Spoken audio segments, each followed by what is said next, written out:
Good morning, beautiful people. I hope you all are thriving and not just surviving. So, I am not feeling the best today, like just health wise. So, if I don't seem as peppy or as like, woo, it's just because I kind of feel like crap. Nevertheless, we have a lot to talk about today. Hold on, let me get situated. I'm like a cat. Okay, I gotta get comfortable. I gotta like, I gotta like move around a lot. Also, I'm trying out something new. I'm wearing a suit jacket for my live stream today. Um, I don't know. I like the chillness of wearing like a t-shirt underneath. But I feel like the suit jacket kind of like gives me an air of legitimacy. Also, at some point, I might try to do more of that because I treat this very professionally. So, and I put a lot of work and effort into this. So I figured that I would start wearing a suit jacket just to kind of, I don't know, spruce things up a bit. So I appreciate every single one of you. You all are amazing. Um, as you all are jumping in here, make sure to say hello and where you're tuning in from. I do like to get to know new people. Y'all are incredible. I appreciate every single one of you for tuning in. And it is a Monday, so happy Monday. I know many people are getting their start to the day. So also feel free to share what you're drinking. I am drinking some coffee. I'm drinking some coffee out of my This Is Pretty Gay mug. So, anyway, good morning, everyone. Um, I don't see anyone jumping in here in the chat. Also, if you've clicked on this video after it's been posted, you know what's really interesting? Usually it's me talking to myself for like probably 3, 4 minutes. Just me. And it's just one of those things where you eventually get used to it. You get used to it. So good morning, Titan Brew. Good morning. Hello. How are you? Good morning. Beautiful people. Um, put in the chat, or what is it? I want to do like a question, but I don't want to do it as a survey. So, um, use one or use one or a few words to describe your um, reaction to Lindsey. That is not how we spell Lindsey. Lindsey Graham's death. Also, make sure to send some likes. Okay. Whew. I'm a little bit hot. Maybe I should turn down my AC a little bit more, but you know, it is what it is. So, good morning, beautiful people. We have a lot to get to today. I did an emergency broadcast yesterday after talking about all of this because it needed to be shared at that time.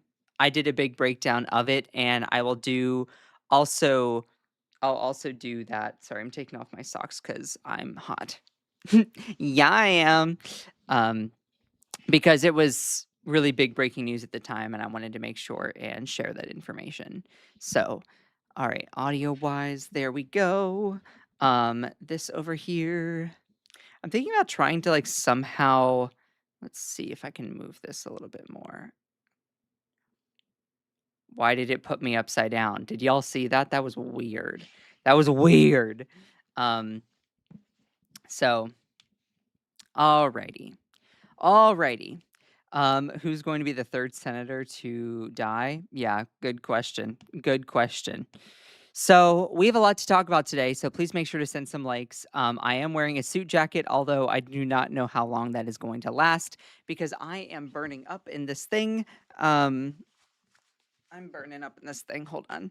Hold on. Give me a second. Yeah, we're not going to do the suit jacket today. I think if I'm going to do the suit jacket, it needs to be like I'm just burning up. I'm burning up doing that. I think it will be Virginia Fox. Ooh, not Virginia Fox. Well, she's also not a senator. She's a member of the House of Representatives. But do you mean like, next representative to pass away in that's in Congress. Yeah. Anyway, good morning, everyone. Alrighty. Whew. Please make sure to send some likes as you're jumping in here. I appreciate every single one of you. Again, as a disclaimer, I do not feel health-wise the greatest today. I don't know why. I just don't.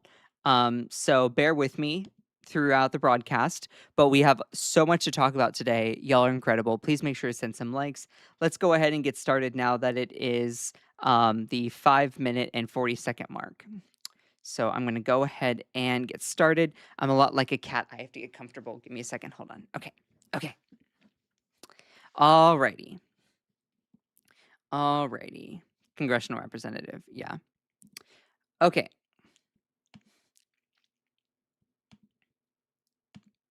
So we have some breaking news. I discussed this yesterday on my broadcast that Senator Lindsey Graham, the Republican from South Carolina, known for his war hawk and warmongering politics, has passed away at the age of 71, which is a little bit shocking for the purpose of it not being like super, super old. Nevertheless, we have a lot to talk about today regarding his death, and we have more updates that I'll be bringing to you about it. Now, of course, there's a lot of people that are speculating, spreading conspiracy theories, and all this information, we're going to break down what is true, what is not true. Please make sure to send some likes, but let's just go through and chew up every single piece of this story. That metaphor doesn't make sense, but ignore that I just said that. Lindsey Graham, the Republican from South Carolina, has passed away from a sudden illness, a brief and sudden illness, according to a statement released by his office. The conservative lawmaker's office shared the following message on X. On the evening of July 11th, U.S. Senator Lindsey Graham passed away from a brief and sudden illness. Graham's family appreciates prayers at this time and asks for privacy during this incredibly difficult period. Emergency personnel had responded to a call for cardiac arrest at Graham's Capitol Hill home on Saturday night, according to the police scanner audio. And to give you a little bit more information about Lindsey Graham, he was first elected to the Senate in late 2002, reelected 3 times since then, 2008, 2014, and 2020, and recently won South Carolina's GOP primary. The senator was one of Donald Trump's closest allies, a former Trump critic, in fact. At one point, he went on to say in a post that continues to go viral that if we support and bring in Donald Trump into the country, into this politics, that we will get destroyed and we will deserve it. That post going viral in the wake of his death. He urged the president to attack the country with Operation Epic Fury before Operation Epic Fury was launched in February, and even had Make Iran Great Again hats made in an obvious nod to MAGA. Graham recently predicted Trump would obliterate Iran if the country's theocratic leaders dared mess with the Strait of Hormuz. I'll give you an update about that later into the live stream. That prediction may now be put to the test after Iran attacked a ship on Saturday and the U.S. launched multiple strikes in response. Nevertheless, I want to talk a little bit more about Lindsey Graham's death. Now that it has been over 24 hours, apparently it has been a rare condition revealed as Lindsey Graham's preliminary cause of death. So I have not watched this video. Let's see if this is any good. Mark Meredith is live at the White House with the latest. Mark? Tommy, good evening to you. The news coming from the Senator Graham's office about the preliminary findings of this autopsy, which shows that it was an artery tear, a catastrophic one caused by likely years of cardiovascular disease. We are still awaiting the final cause of death. Those results are pending because of toxicology reports that still need to come back in. But it is an incredible turnaround of information from the senator's office, and it certainly shows the amount of interest worldwide that Graham's death is spotlighting. The senator had a huge influence on both domestic and foreign policies. Remembered as someone who was championing for what he believed in, as well as forging relationships across the aisle. President Trump spoke to Senator Graham only hours before his death. Graham had just returned from overseas. He's at the NATO summit out in Ankara, Turkey, and had meetings with Ukraine's president. Graham, also a longtime outspoken critic of Russia and Iran, is being remembered for his passion in public service. Just as an aside, passion as in warmongering politics. I want to put that in perspective. Just to be clear. Excuse me. Again, I'm still not feeling the best this morning, so you're going to have to forgive me on that. So, Senator Lindsey Graham's office released a preliminary examination on Sunday afternoon that he died from aortic dissection due to arteriosclerotic arteriosclerotic excuse me arteriosclerotic cardiovascular disease. Punchbowl News founder Jake Sherman reported on the news on X. One day after the veteran conservative lawmaker died, Sherman relayed the following message from Graham's team. So the death certificate will be pending until all toxicological and microscopic testing are finalized, and at the point of the death certificate will be updated to reflect the cause of death and appropriately classify the manner of death. So it's aortic dissection due to arteriosclerotic cardiovascular disease. I'm sorry, I cannot English. It is my first language, so I struggle with that. The Mayo Clinic explains on its website an aortic dissection is a medical emergency, which a tear happens in the inner layer of the body's main artery. The artery is called the aorta. Blood rushes through the tear. This causes the inner and middle layers of the artery to split, called a dissection. If the blood goes outside the artery, aortic dissection is often deadly. So, aortic dissection is not very common, the Mayo Clinic said. One study found the condition occurs in 5 to 30 cases per 1 million people each year. So, it's not overly common, but it's not unheard of. Interesting. So make sure to drop in the chat below here. Make sure to drop in the chat one or a few words to describe your reaction to Lindsey Graham's passing. I'm really interested to see, what you all have to say on that front. So please make sure to send some likes. So it's been a rare condition that has been revealed as the preliminary cause of death. Now, of course, there are so many people that are speculating, spreading conspiracies around this. To me, if there is foul play that is suggested and there's evidence for it, then I surely hope that is investigated in real time. I would encourage people not to rush to that kind of speculation.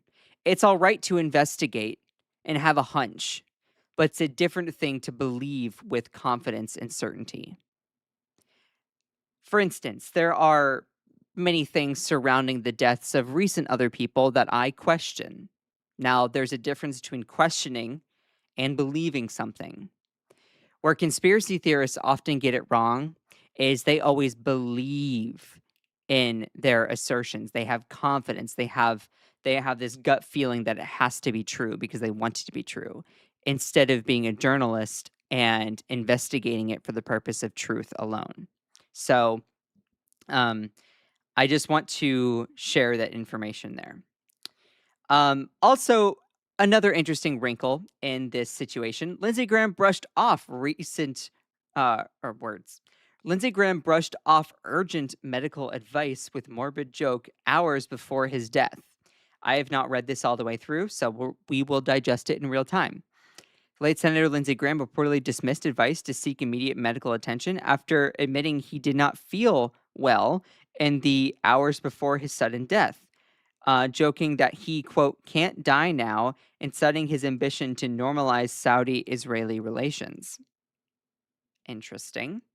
The South Carolina Republican told a confidant that he would wait until Sunday morning to seek treatment despite feeling unwell after a series of high-level calls on foreign policy. Graham has spent the final weeks of his life laying the groundwork for a renewed diplomatic push aimed at brokering normalization between Saudi Arabia and Israel, according to Ravid.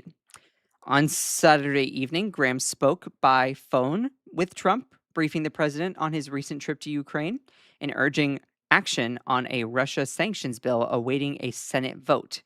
During the call, Trump told Graham he was preparing fresh military strikes against Iran following another attack on commercial vessels in the Strait of Hormuz. Shortly after, Graham reportedly told another person he was not feeling well. When urged to seek medical attention, the senator declined, saying that he would wait until after his scheduled appearance on NBC's Meet the Press the next morning. Well, it acted before that. Axios reported Graham joked, "I can't die now. I still need to do the Russia sanctions, get Iran sorted out, and do the Israeli-Saudi normalization." He died several hours later from an aortic dissection due to arteriosclerotic cardiovascular disease. So, when someone says you should seek medical attention, you know, kind of if you're like, "Oh, well, what's the point of the story?" Maybe you should seek medical attention if someone says that. You're like, "Oh, well, maybe they're being hyperbolic or dramatic." Better safe than sorry, right? Better safe than sorry. But there we are nonetheless. Okay, it's really annoying me how here, maybe this will work a little bit better. I want to Why is this upside down? Why is my camera upside down, y'all? Hello?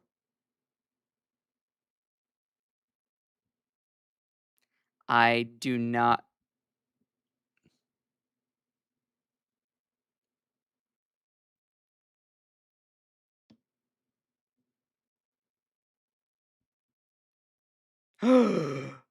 Oh my god, wait, hold on. Do I touch it and it turns it upside down? Sorry, I'm discovering something about my camera in real time.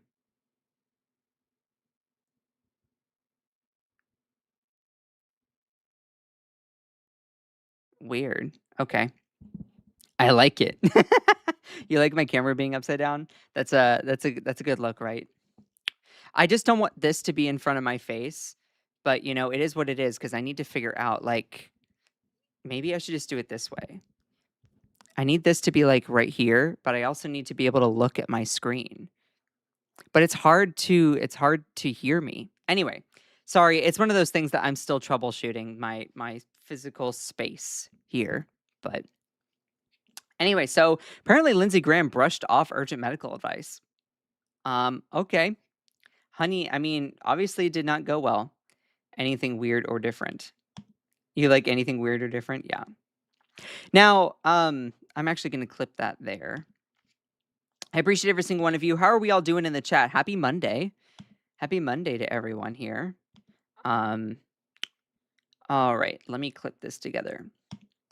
So, Donald Trump apparently was perhaps enthusiastic at Lindsey Graham's death.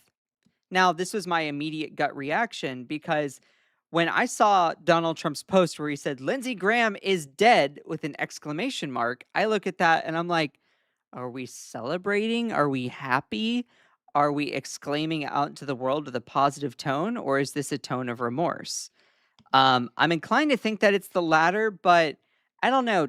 Put it in the comments below. If you say like, "Oh, this person is dead!" exclamation mark, wouldn't you be sharing more of a positive emotion? Anyway, so President Donald Trump mourned the sudden death of his friend, Senator Lindsey Graham, in a Truth Social post in the wee hours of Sunday morning.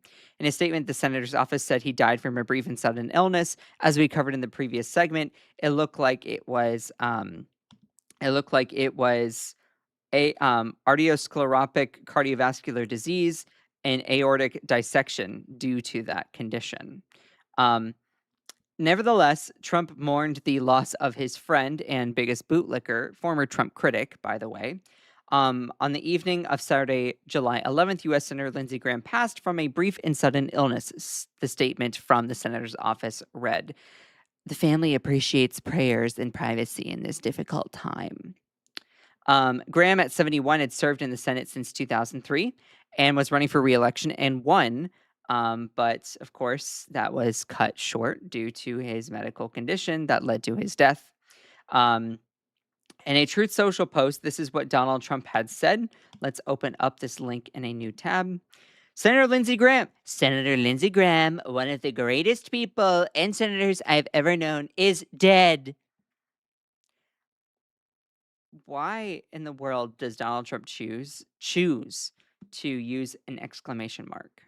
I just don't understand. Usually, and Donald Trump is not normal, I understand. But usually people will say like, "Oh, this person has passed."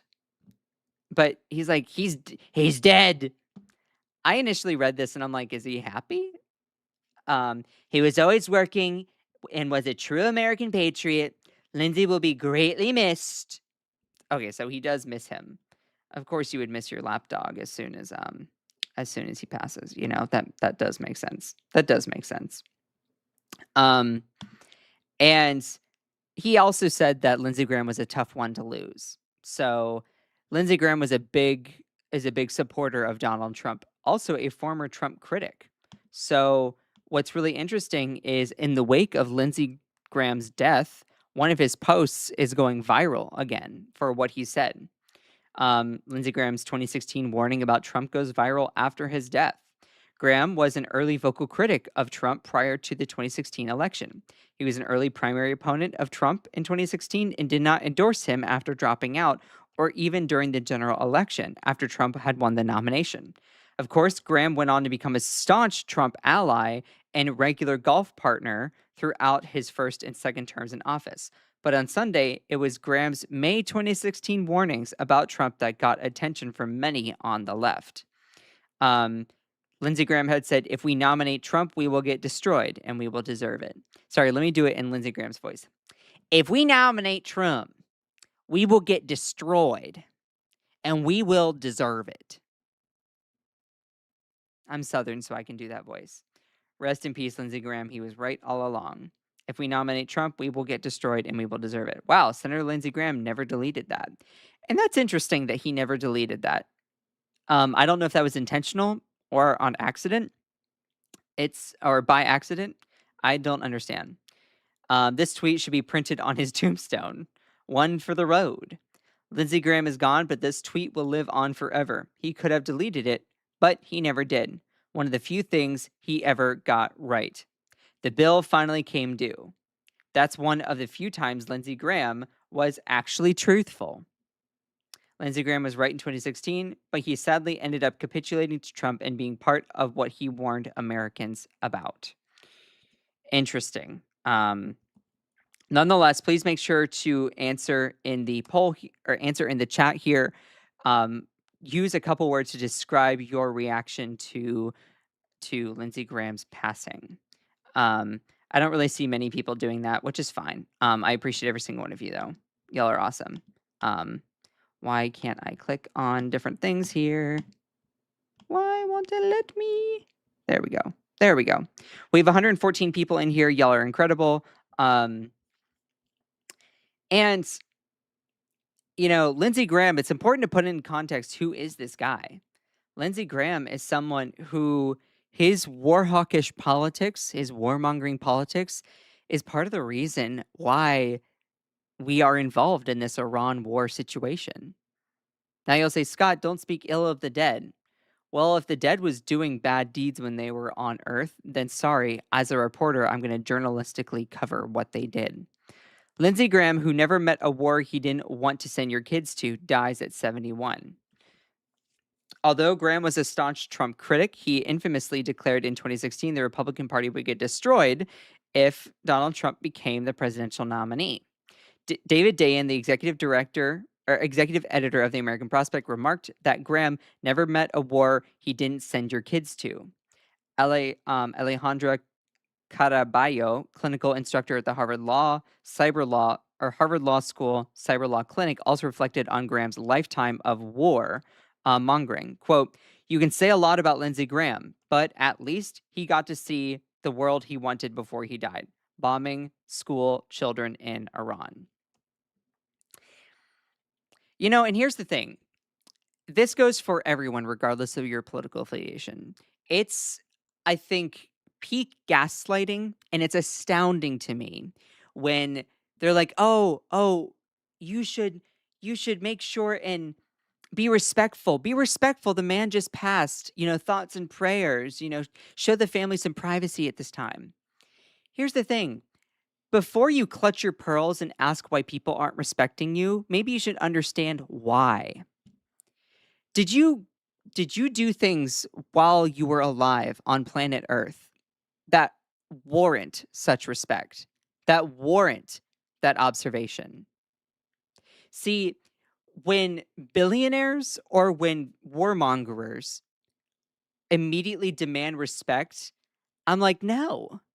No, you're not worth my empathy. You are not worth my respect if you do those awful things. Oh, we have a super chat. Good riddance, Lindsey Graham. These ICE executions on the streets of America are sickening to the core. Who would have ever thought secret police in the United States of America? You can say that again. ICE is a whole nother thing. Seriously, a whole nother thing. And with Lindsey Graham, I find it astounding, again, how these people are like, oh, be respectful in the wake of the man's death. Don't dogpile on him. It's important to put in perspective what his politics advocated for. Let me go ahead and play you some clips regarding Lindsey Graham.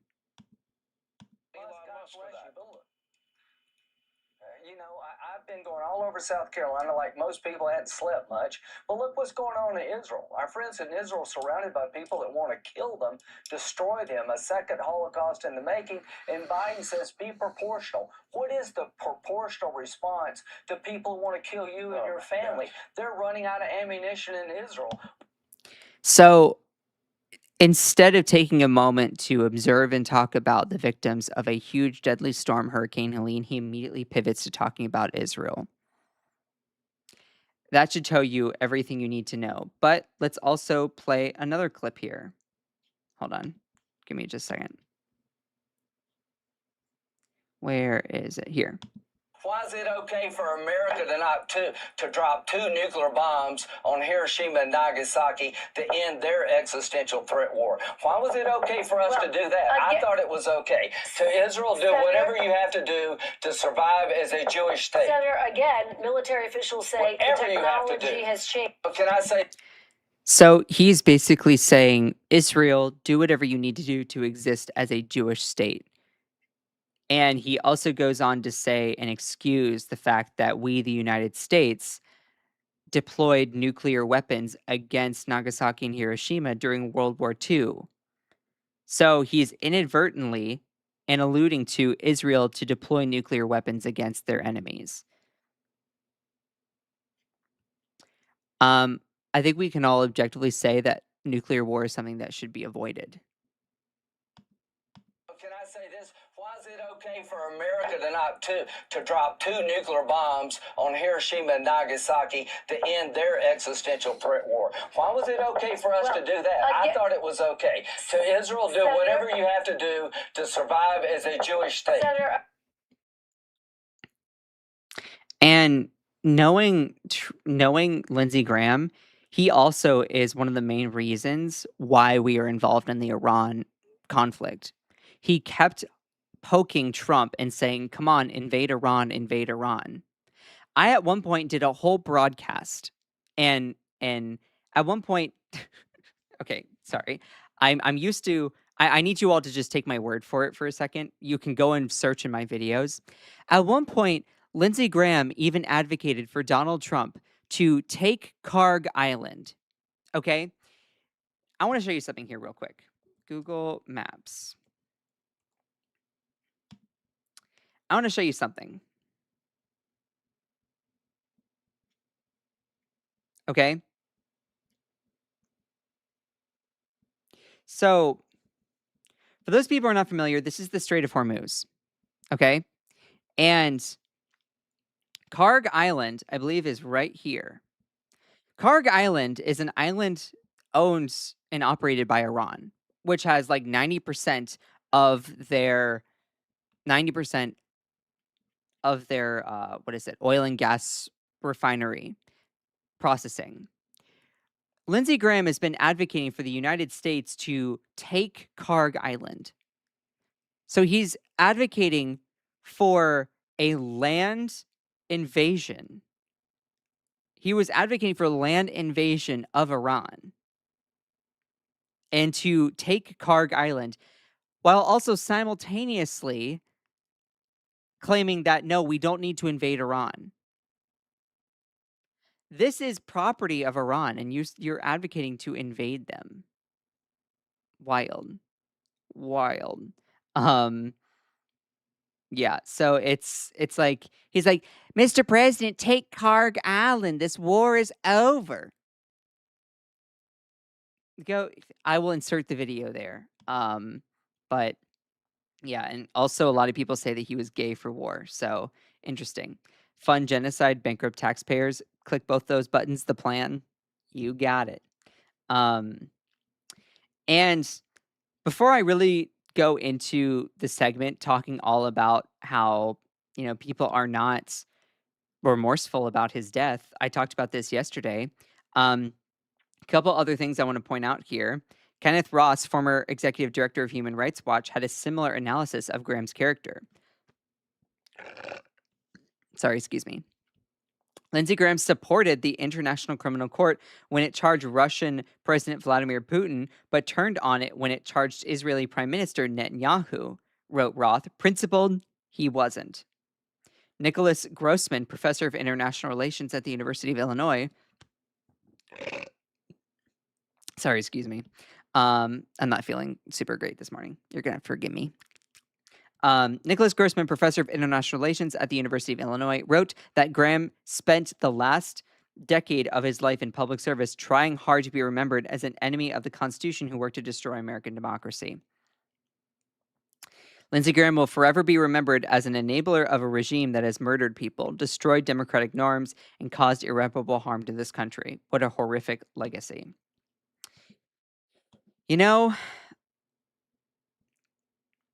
I mean, you're not wrong. You're not wrong.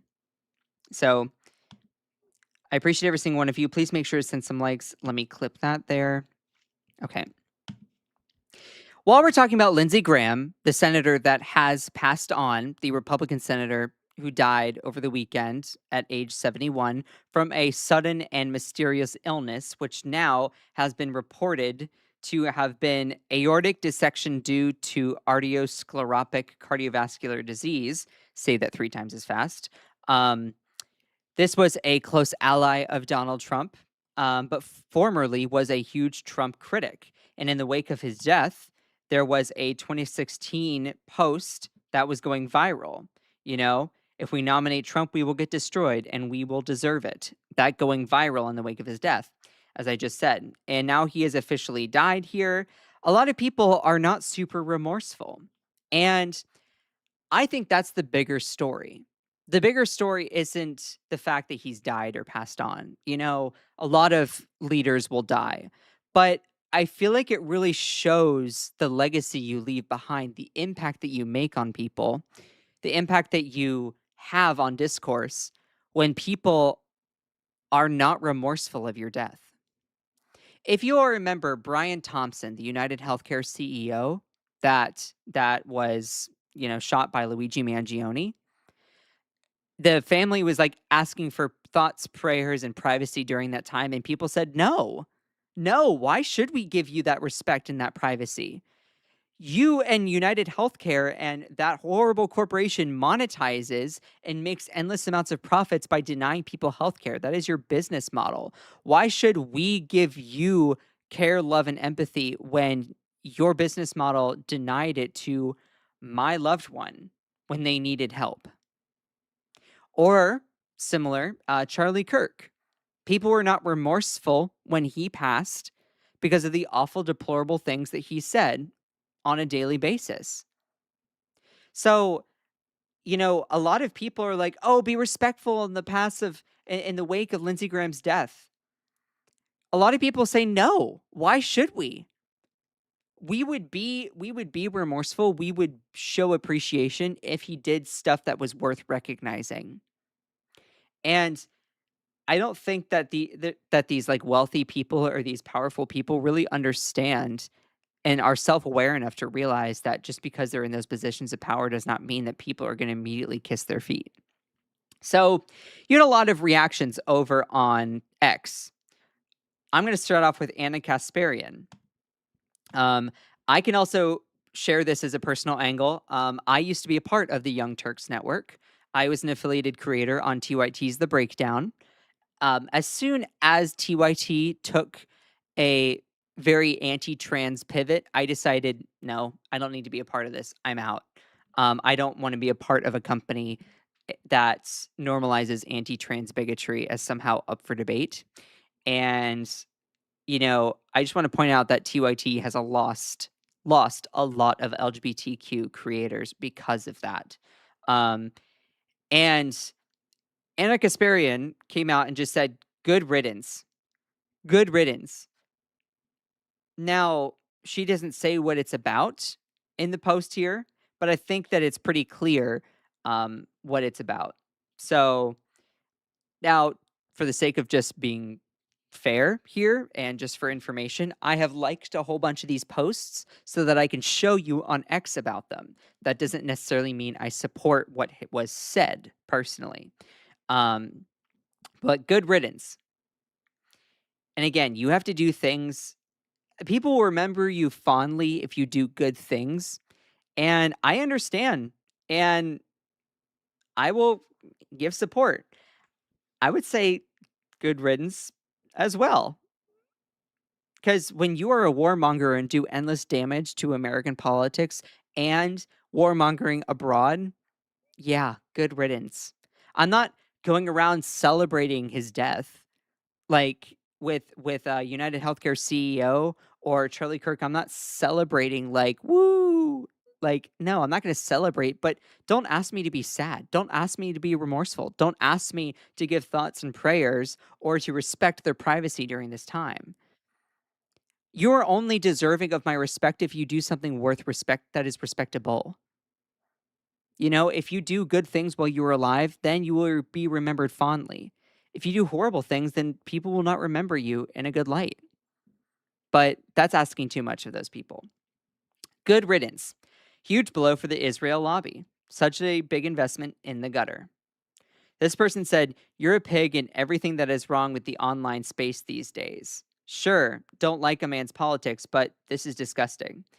Anna Kasparian says, are you offended? Let me clarify. I'm elated he's dead. Overjoyed. Just like he was elated at seeing countless dead children throughout the Middle East. Now, point of clarification, I don't know if he explicitly said that he was elated at that, though I would not deny it. So, interesting. Karma is what happened. Me and the boys, after finding out Israel lost one of their best politicians. Of course, a lot of people are not remorseful at all. But we must acknowledge that he possessed foresight despite before becoming his favorite pet. Yeah. Won't somebody please think of the defense contractors? Yeah. What's his face? Lindsey Graham took over $1 million from defense contractors. So, it's just important to point that out there. Oh, another super chat. I'm so sorry. I almost missed this one. I'd love to be a fly on the wall as Lindsey arrived at the pearly gates. Yeah. Yeah, that would have been wild. Here's the thing. In order to deserve and command respect, you have to do things that are respectable. And a lot of like MAGA people are clutching their pearls right now. I get it, you're in your feelings. But don't expect people to be empathetic, especially if your politics was pro-war, pro-violence. It's kind of a wild take to then do that. Yeah, disturbing talk, right? Graham was a warmonger through and through, disgusting people, death by his own hate. That's very, very fair. He never respected me. I don't know who that person is, but interesting. He never respected me. Why should we respect him? Let's see. Wow, a lot of people supporting a man who poisoned young minds. Oh yeah, you're talking about Charlie Kirk. Yeah. Yeah. No all caps message will be deleted regardless of content. Yeah, please no caps. Please no all caps. You're allowed to capitalize one word to make an impact, but please do not like do all caps. It's kind of annoying. So, um, yeah, Charlie Kirk was racist, transphobic, didn't believe in consent, didn't believe women should work, didn't believe kids who are taken advantage of by trusted adults should have abortions. I didn't watch, was it? I didn't watch Charlie Kirk videos. Yeah, yeah, we saw it. Yeah. So regarding Lindsey Graham demanding and his family like advocating and demanding respect, in order to then be respected, you have to do things that were respectable when you were alive. So this is why so many people are not remorseful. Again, in an opportunity to talk and elevate the concerns and damage and destruction of Hurricane Helene, he immediately pivots to talking about Israel. That's his priority. His priority was funding a genocide enabling nation, trying to erase Palestinians off the face of the earth. A nation that also is our biggest ally as the United States, that also got us into the war with Iran. Now, to be fair, Anna Kasparian also said, "What kind of monster thinks gloating about dead people is ever okay? I guess apologist for ethnic cleansing." So you can critique Anna Kasparian on that part because gloating about politicians. Now, when she says good riddance, do you consider that as gloating? I would maybe not go that far, but nevertheless, let me see. Where was I? Again, he justified trying to use nuclear weapons against people. Watch this clip again. Hold on. Not to drop. But can I say this? Why is it okay for America to drop two nuclear bombs on Hiroshima and Nagasaki to end their existential threat war? Why was it okay for us to do that? I thought it was okay. To Israel, do whatever you have to do to survive as a Jewish state. Senator, again, military officials say whatever you have to do. He says, Israel, do whatever you have to do against your enemies, including nuclear weapons. Yeah, he was evil. He was absolutely evil. So am I supposed to feel remorse for someone who is pro-war? For considering how pro-death he was, wouldn't it be a better and more fitting Lindsey Graham attitude and tribute to be celebrating his death? I mean, he was for the death of so many other people. Wouldn't it be way more fitting to adapt to Lindsey Graham's belief of being pro-death? So Lindsey Graham was a terrible man who betrayed whatever values he had to kiss up to Trump just to stay, in his words, relevant. Yeah, we'll talk about that. Lindsey Graham was a simple, tragic man. He lacked a moral core. The great empty spaces of his life were filled with an insatiable need for relevance. He found it as a cast member in the most malignant reality show for a narcissist ever made, Donald Trump and his presidency. So we'll talk we'll talk a little bit more about that. Let me go ahead and also talk about this here, because I want to talk about also the far right. So you saw the left's reaction. You saw people on the left, their reaction to this. And Kyle Kalinske says, miserable closet case warmonger. You know, rest in peace, bozo. You taught me it's okay to be a coward whose only skill is debasing myself until death for a tiny, ultimately illusionary crumb of power. Not even rest I wish these ghouls, rot in piss, Lindsey Graham. Now, the far right also had their reactions. Someone said any loss of life is tragic. Tragic in what way? Tragic by whose terms? Tragic as defined as for what greater purpose? You know, it's just important to put all of that in perspective. And thank you, Thunderstorm, for the 2 super chats. You're incredible. I really, really appreciate it. As a quick little thing, I decided for the live stream, or if this is posted as a video, just ignore this part. For the live stream, I do have on ads, but I put them on low this time, so you're not interrupted with ads as much. I really care about trying to give you all information. Of course, I don't make a lot of money, and I put a lot of work into this, so I deserve to be a little bit financially compensated for my work here. But I turned on the ads for the live stream at a frequency of low. That way, you're not bombarded with ads. So not to be outdone, notable names on the far right also stood out by immediately suggesting that Graham's death was suspicious. MAGA influencer Laura Loomer bombarded her followers on her X feed with demands for an investigation. She said, and this is her post here. Must read. Earlier, I said it should be investigated if Iran or Russia poisoned Senator Lindsey Graham, who suddenly died last night very unexpectedly. It is worth noting that Putin's advisor, Alexander Dugin, called for Lindsey Graham to be, quote, flattened exactly 4 months ago. Senator Graham returned from Ukraine yesterday, where he was meeting with Zelensky about further U.S. support for Ukraine in the war with Russia and White House support for Graham's proposal for increased Russian sanctions. In March, A.G. Dugin also said Russia would supply Iran with nuclear weapons.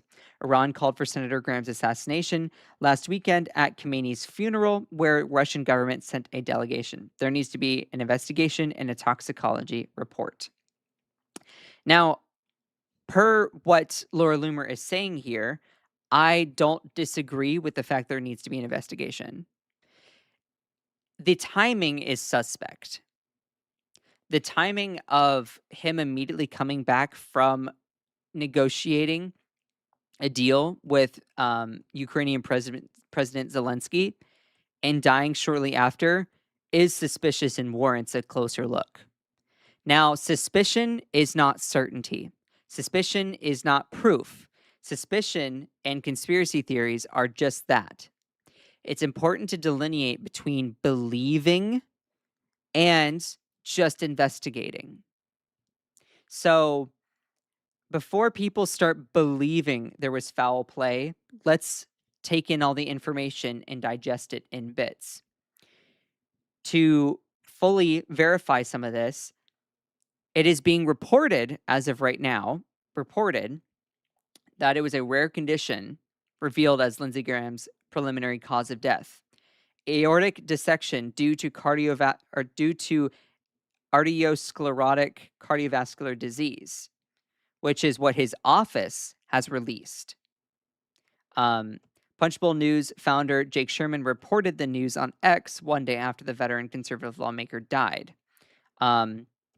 So this is all coming from Lindsey Graham's office. Now, if there is reason to believe that this was not the case, then I would say I hope that information comes to light. But the far right immediately believing in suspicion or conjecture or conspiracies, I would just shy away from it. It doesn't mean that you're like, oh, I have a feeling that something might not be right in this. I still have a feeling that there's not something right with what happened with Charlie Kirk. I still have a feeling that there's something that is very kind of hinky about that situation. Does that mean that I believe there's conspiracies? No. It's important to delineate between the two. The right does not understand how to delineate between the two. And also, as a brief little aside here, in online journalistic spaces, there's a lot of people that jump to conspiracy theories because that shock value garners eyes and content. You know, if I were to start promoting conspiracy theories, I guarantee I would see a huge rise in the reach of my channel because of the shock value alone. But nevertheless, personally, I'm here to give you the information, whether it is convenient or not. I'm here to tell you and think critically through every single step of what's happening because I care about truth. I care about transparency. I care about trying to provide that information and thinking critically about it. Not trying to create magically some sort of scenarios or some fantasy things just because it might help my algorithm to then spread my live more. I try to give you the information whether it's information that's going to give me eyes or not. I hope that people see that. I hope that people see the integrity of what I'm trying to do and subscribe because of it or share the live because of it. If you support that, then please make sure to support my page.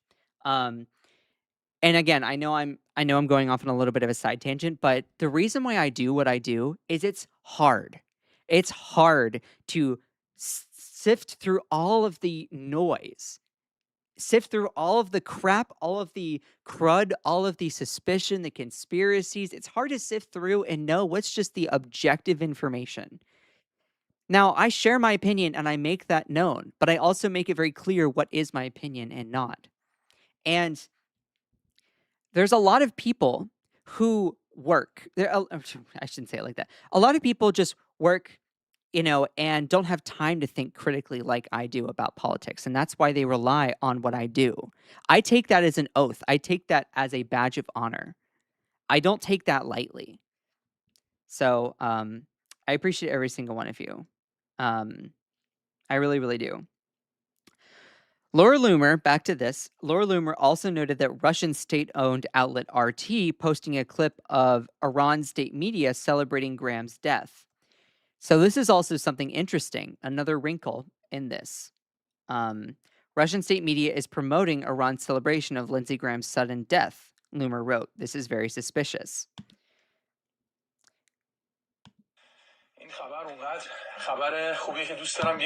Now, I'm going to mute this and read it out because this is in a different language. This news is so good that I want to read it twice. Graham, the anti-Iranian senator, has passed away. Senator Graham was one of the most staunchly anti-Iranian figures in the U.S. Congress and repeatedly supported Trump's attacks. Now Iran has retaliated. Lindsey Graham's office has described the sudden cause of his death, of the American senator's death, as a sudden illness. So, I mean, he's saying this news is so good that I need to read it twice. This is coming from Iranian state media. So of course, the regime of Iran controls their media. So, it's not to necessarily be trusted. So, putting that all out there, they admitted Lindsey Graham was dead before they admitted Mitch McConnell was dead. That's just weird. To be clear, Mitch McConnell has not been reported not breathing dead. There have been some reports saying that he is brain dead, though there's not been concrete proof necessarily of that. Also, we'll talk about Mitch McConnell a little bit later in the broadcast.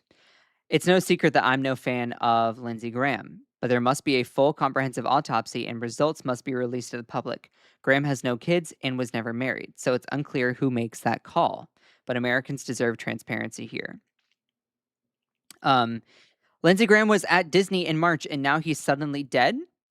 Yes, things can happen. Never married, no children, at Disney with a bubble wand. Something doesn't add up. Okay. This is where the right wing, just in my opinion, goes completely bonkers. They don't make any sense. We've alluded to the fact that Lindsey Graham is of course passed on. She is basically pointing out the reason to be suspicious of his death is because he was never married, doesn't have any children, at Disney with a bubble wand. No. Those details regarding for warranting suspicion of his death does not matter. It does not matter. The reason that, his death needs to be investigated isn't because he didn't have children, it just because he was never married or at Disney with the bubble wand. It's because his policy positions made him a target, possibly, from other countries. A lot of public figures are targets by other countries. Not because he was never married or no children or at Disney with a bubble wand. This is why the far right is just so delusional in so many capacities. They're focusing on the wrong things. It's so stupid. Let's see. I'm in a hostile territory, but I enjoy listening to your program. Aw, thank you. Hello, guys. It's me, Benjamin Netanyahu Jr. Oh my God. I think it's a strategy to hold back information on Mitch McConnell's death. Yeah, I wonder if it is a strategy. Again, don't believe that as like fact, but I'm curious if that is the case. Um, I'm curious if that is the case. The IRGC threatened to unalive Senator Lindsey Graham just 5 days ago. There needs to be a full investigation into his death. So, you know, it is important to put out in perspective that a lot of sitting lawmakers or people in online public spaces do receive death threats. Does that mean that it's motive? Not necessarily, but it doesn't rule it out. Does that all make sense? Sorry, I need to burp again. Excuse me. I've not been feeling the greatest this morning, so I appreciate y'all's patience with me on that. Okay. Okay. Let's see. Let me clip that here. I just need a little sip of water. Remember, y'all, to hydrate. Hydrate. Okay. All right. Another thing around Lindsey Graham's sudden passing is, of course, there are a lot of people that are like, oh, what's going to happen now that he's passed on? The body isn't even cold, and people are already jumping at the prospect of being the next senator for South Carolina. And that includes Nancy Mace. If you all remember, Nancy Mace is one of the former representatives for South Carolina, 1st Congressional District, I believe, was faking being endorsed by Donald Trump in the primary for, I guess it was either the governor or the Senate race. I would have to double check. And it was for the governor's race. Yeah, so Nancy Mace was running for governor, and she basically put out a post, like an AI fake post, trying to pass it off as real of her being endorsed by Donald Trump, which is just so embarrassing. I have a video all about it. And Donald Trump ended up endorsing 2 other people in that race, but it wasn't Nancy Mace. Anyway, Nancy Mace is someone who I truly think is a hungry politician. She's just hungry for power, and she'll say or do anything she can to then climb her way up. That's my view of her. You can disagree with me. I think Nancy Mace is someone that is just a career aspirational politician, doesn't really have a backbone. She will go on and say or do anything that she can in order to appeal to her audience. If it's popular to be anti-trans, she becomes anti-trans. She went on to give you a real sense of who Nancy Mace is. She went on, I think it was NBC back during the pandemic, being like, yeah, it's important to, take precautions. We're in a pandemic, to wear a mask and get your vaccine shot and all that, all that stuff. And then she went on Fox literally in the same blouse, the same dress, the same day, fear mongering, being like, we need to look at all the science. We need to look at all the science before we start believing in these miracle cures or start believing in the precautions that the government is telling us. We need to look at all the science. Literally, she did that pivot the same day. So, do I think that she's just a hollow husk of a person? Yes, she'll say and do whatever she can. Now that Lindsey Graham has passed on, her eyes are looking right at that seat, and she is hungry for it. So Representative Nancy Mace told Fox News on Sunday she is intrigued by the possibility of filling Senator Lindsey Graham's seat after the 71-year-old died from a brief and sudden illness, which has then now been described as aortic dissection due to arteriosclerotic cardiovascular disease. Oh, geez, where was I? Here. May said she is stunned and shocked by Graham's death and that her immediate focus is on South Carolina, but that a Senate campaign was in the back of her head. Yeah, I do not believe that for a second. It is forefront right there, right in the center. I'm never going to shut the door. I love the state of South Carolina. You only live once. And if the people of South Carolina would like me to serve in that capacity, I'll certainly take a look at it. But right now, I just want to focus on him and his legacy. Mace's answer followed Graham's death late Saturday night in Washington, D.C. So, yeah. Lindsey Graham Nancy Mace is immediately wanting to fill that seat. Now, where is it up here? Give me a second.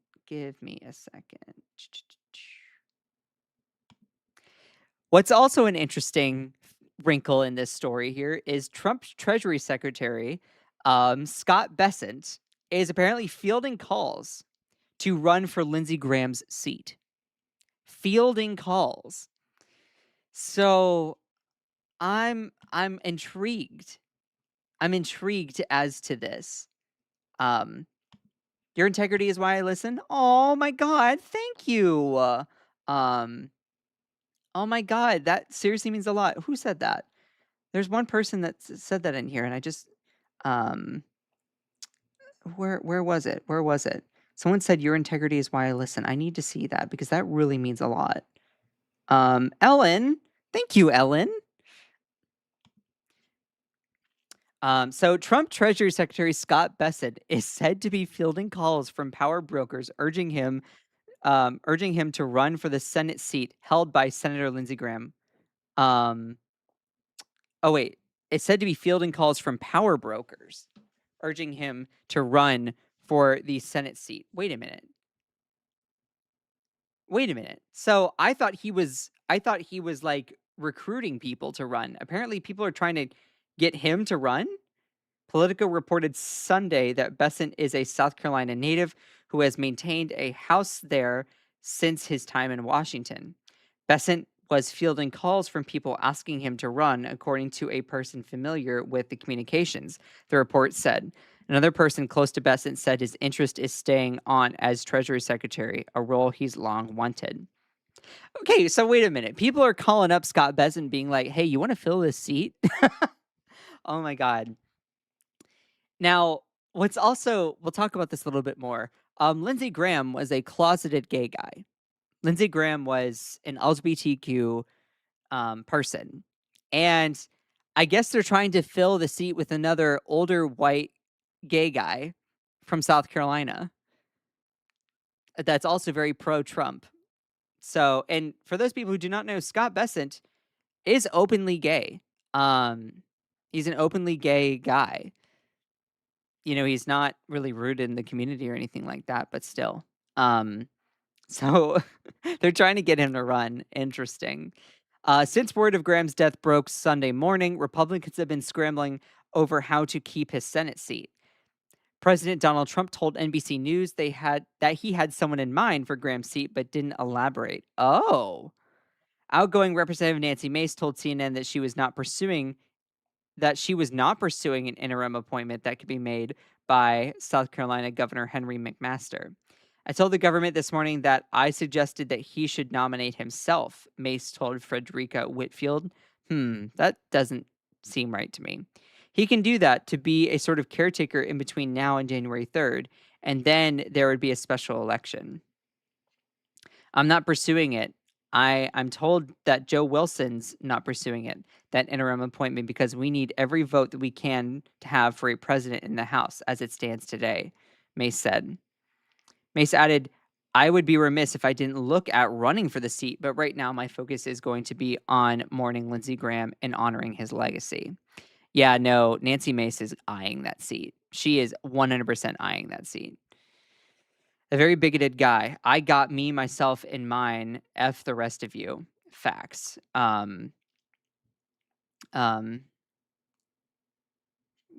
So anyway, apparently people are trying to get our Treasury Secretary, Scott Bessent, to run for that seat. Okay. Interesting. Speaking of elections, I want to point out this here, and this is insane. I don't know if this is a one-off poll or if this was showing a bit of a swing. Shock poll right before Lindsey Graham's death showed him in tight battle with Democratic challenger. A shocking poll by a progressive research firm showed Senator Lindsey Graham was in a tight battle with his Democratic challenger in the upcoming midterm elections shortly before he died at the age of 71 on Saturday. Impact Research put out a poll on June 30th that Graham held a narrow 3-point lead on Dr. Annie Andrews, which was within the survey's expected margin of error. It's a remarkably close number for a state that backed Donald Trump by 18 points in 2024. That's big. That's big. Hold on. Let's look at the poll here. So Impact Research, Lindsey Graham is a villain in South Carolina. So wait, hold on. Recent polling conducted by Impact Research continues to show the South Carolina U.S. Senate seat is in play for Democrats in 2026. Incumbent Lindsey Graham holds an overwhelming amount of baggage and is deeply unpopular statewide. That's true. The race begins. The race begins within just 3 points within the survey's expected margin of error. And encouragingly, Andrews takes a 3-point lead once voters hear balanced biographies in an informed vote test. Oh, so what this is saying is, as soon as they read out the bios for the two people chose the Democratic candidate, that's interesting. Below are the findings from this poll. Despite spending over $13 million in his primary election campaign, Graham polls at an anemic 37% favorable and 57% unfavorable statewide today, and he's underwater a net minus 60 points among pure independent voters. Even among his base, Graham's image is weak, 57% favorable, 40% unfavorable among Republicans. Graham only narrowly leads in a head-to-head ballot. Senator Graham starts out below 50 points within a +3 lead overall, and Graham trails 22 points among independents. Trails 22 points among independents. This continues to fight the trajectory we found in March polling when the race was at a 5-point margin. Annie Andrews is nudging the needle in her direction, even despite Graham's early spend in trying to save his seat. Interesting. Informed bios were tested. Oh. They found these were the results. That's interesting. Now, I always have said this. I've always said this. You cannot politicize polls. You cannot only just embrace a poll when it is favorable or throw out a poll when it's unfavorable. Okay? You have to look at all polls as measurements. When you really think about it, and this is my study, or this is my time, as a graduate of political science. Politicizing polls is not reputable.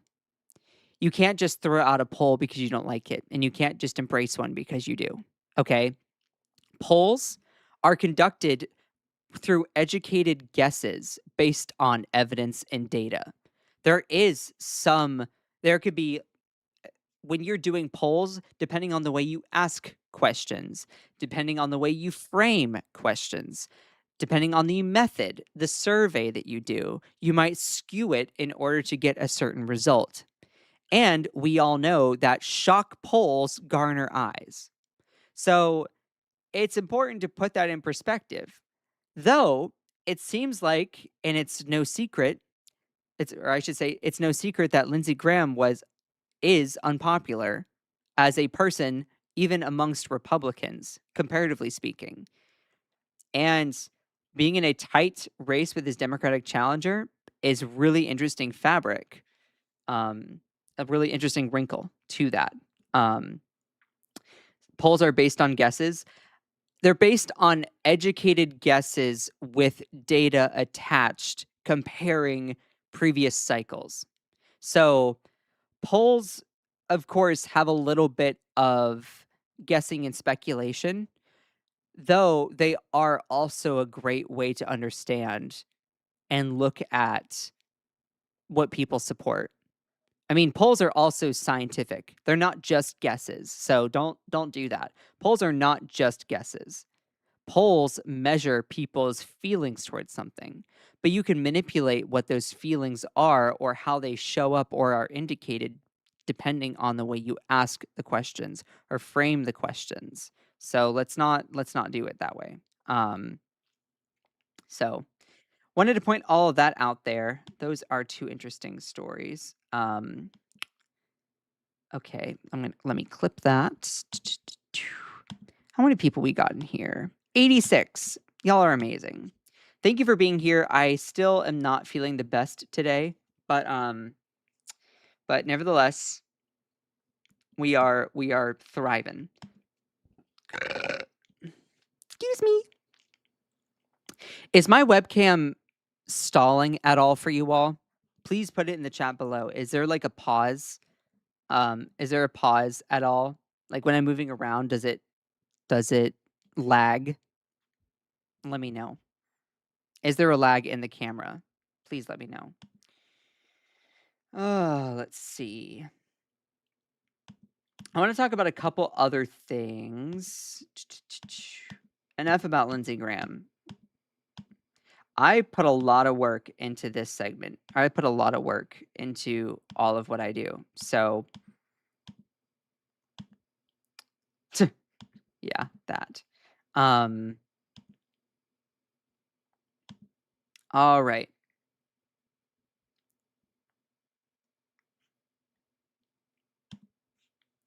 Give me a second. So, in the wake of Lindsey Graham's passing, I think it's important for us to talk about the hidden stories that might start arising in the wake of his death. What do you mean by hidden stories? Let me share that with you. Lindsey Graham is known as, or was known as, a closeted gay guy. Was known as that from South Carolina. And there have been a lot of speculations, conjecture, rumors, but then also some unverified reports that he had many escorts. The objective facts are that Lindsey Graham was never married to a woman or a man. Objectively, he never had any kids. He also was seen in the Magic Kingdom with a bubble wand. Now, of course, that doesn't mean that you're gay, but it doesn't not mean that you might be a little bit fruity. I'm saying that as someone who's a little bit fruity. Now, this isn't me gay shaming at all. No, I'm gay. Why would I do that? I'm putting this out here because Lindsey Graham was known as an LGBTQ person, but also spent his time in his life opposing LGBTQ equality.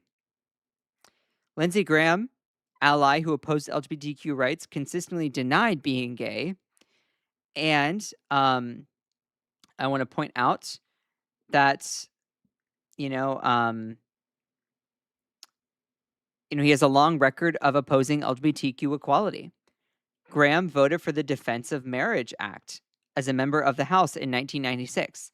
The legislation defined marriage for federal purposes as the union of one man and one woman and allowed states to decline to recognize same-sex marriages. He later supported a proposed constitutional amendment defining marriage as between one man and one woman.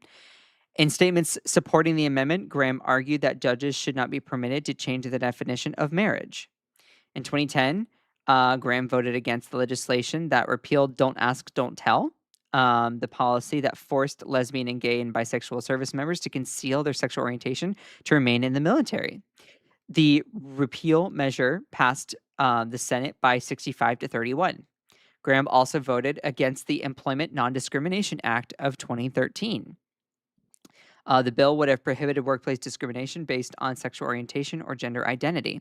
It passed the Senate with bipartisan support, 64-32, but was not taken up by the Republican-controlled House. When the Supreme Court established nationwide marriage equality in its 2015 ruling Obergefell v. Hodges, Graham said he would abide by the decision while making it clear that he opposed it. I'm a proud defender of traditional marriage, Graham said, adding that he believes states should have been allowed to determine their own marriage laws. He nevertheless said he would respect the court's ruling. Interesting. Graham also said that Kim Davis, the Kentucky county clerk, who refused to issue marriage licenses to same-sex couples after the ruling, should comply with the law or leave office. His position distinguished between accepting a binding court ruling and supporting the right the court had recognized. In 2022, Graham voted against the Respect for Marriage Act, which repealed the Defense of Marriage Act and required federal and interstate recognition of legally performed same-sex marriage and interracial marriages. So he voted against same-sex marriage and interracial marriage. So stupid. The bill passed the Senate 61-36 with support from 12 Republicans. Graham was among those voting no. LGBTQ advocacy organizations, including GLAAD, have repeatedly criticized Graham's record, including his opposition to marriage equality and federal non-discrimination protections. What's with Lindsey Graham's inappropriate fixation on Trump's amorous ballroom? Lindsey Graham consistently denied being gay. Graham's political record unfolded alongside years of speculation about his sexual orientation, often expressed through homophobic jokes or insinuations or attacks. Graham, who never married, had no children, consistently denied that he was gay. Now pause. Never being married and not having children does not mean that you are gay. That means that there is a high chance that you might be closeted, or you might not be confident in your sexuality to express that, or you haven't come into realizing truly who you are or embracing who you are, but it is not like a definitive ruling. In 2018, after comedian Chelsea Handler posted a crude insinuation about him, Graham responded directly, "To the extent that it matters, I am not gay," he said, criticizing Handler's comments as unhelpful to the country. The speculation intensified in June of 2020 after gay adult film performer Sean Harding posted allegations involving an unnamed Republican senator. Social media users seized on allegations that made that male sex workers refer to as okay, sorry, I can't English. That's my first language. Social media users seized on allegations that male sex workers refer to their client as Lady G and claimed the senator was Graham, and nicknames of Lady G and Lady Graham began trending. Interesting. Gay marriage is illegal in Israel. I am not sure if that's true, but I would have to double check that. I actually don't know. I can't stand conservatives in 2026. You're not the only one. Laughing, not gay. Yeah, I know, right? Graham was out of the Kevin Spacey mold. Yeah, facts. Okay, there's no lag. Okay, perfect. Amazing. Let's see. Washington Post described what follows as a combination of political commentary, speculation, and trolling. The allegations that Graham had hired male escorts were never substantiated by documentary evidence or independently confirmed by credible news investigation. Though, in the wake of Graham's death, any possible NDAs, non-disclosure agreements, would become null and void as soon as they get the permission. So it's very likely that now with Graham's passing, those NDAs will become null and void, and people can start sharing their stories, as I'll allude to a little bit later.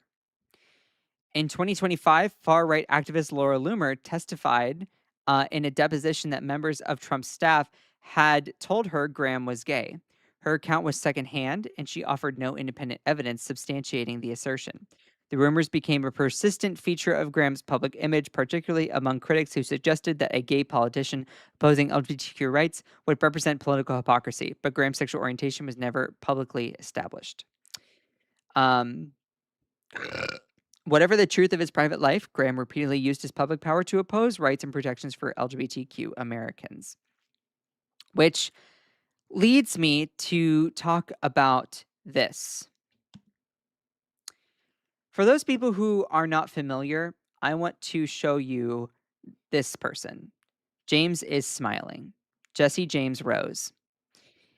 This is someone who recently made a post on her page saying this.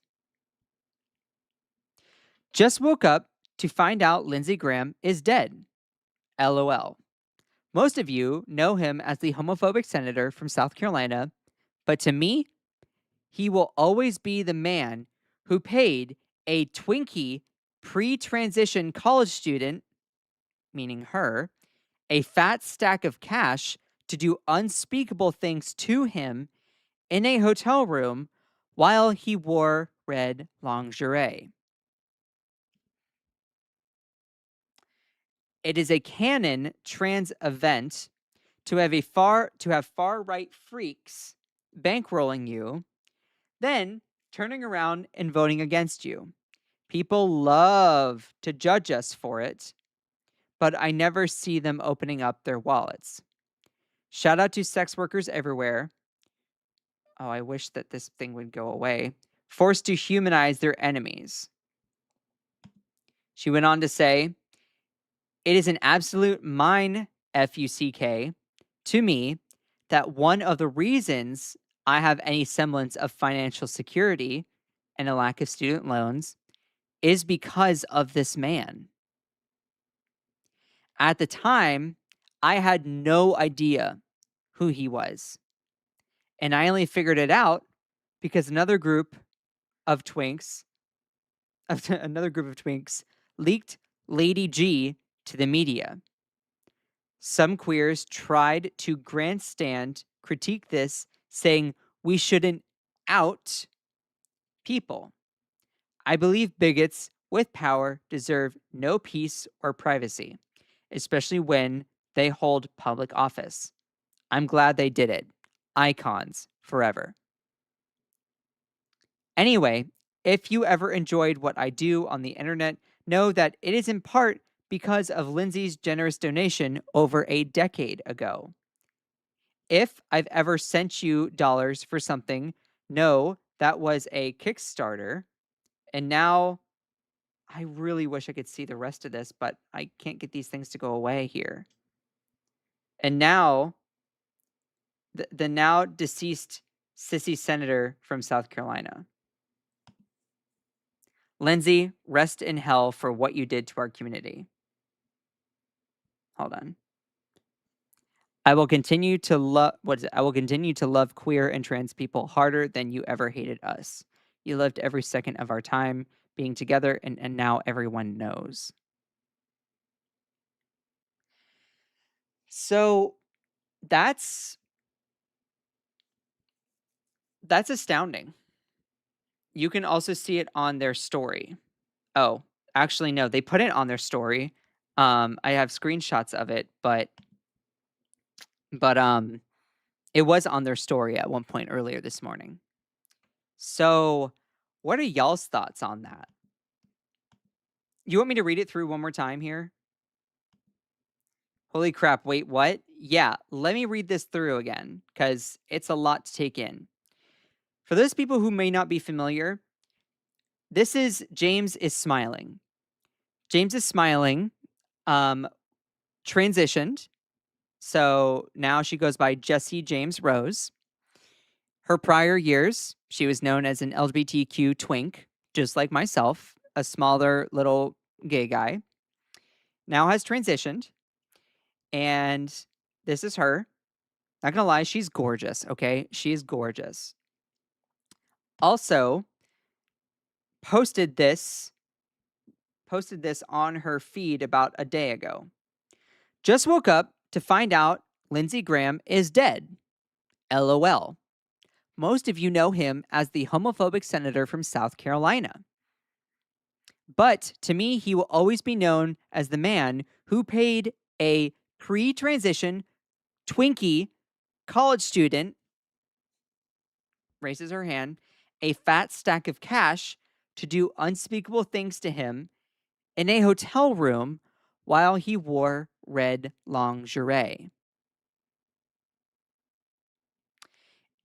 It is a canon trans event to have far right freaks bankrolling you, then turning around and voting against you. People love to judge us for it, but I never see them opening up their wallets. Shout out to the sex workers everywhere forced to humanize their enemies just to make their rent. If I could get rid of these things, I would. Shout out to sex workers everywhere who are forced to humanize their enemies to make their rent. It is an absolute mindfuck to me that one of the reasons I have any semblance of financial security and a lack of student loans is because of this man. At the time, I had no idea who he was, and I only figured it out because another group of twinks leaked Lady G to the media. Some queers tried to grandstand critique this, saying we shouldn't out people. I believe bigots with power deserve no peace or privacy, especially when they hold public office. I'm glad they did it. Icons forever. Anyway, if you've ever enjoyed what I do on the internet, know that it is in part because of Lindsey's generous donation over a decade ago. If I've ever sent you money for something, know that this was kickstarted by a now deceased sissy senator from South Carolina. Lindsey, rest in hell for what you did to our community. I will continue to love queer and trans people harder than you ever hated us. You loved every second of our time together, and now everyone knows. Let's read some of the responses. Perfect eulogy. Wait, you? I'm screaming. Imagine writing this entire memoir and still having stories like this to tell.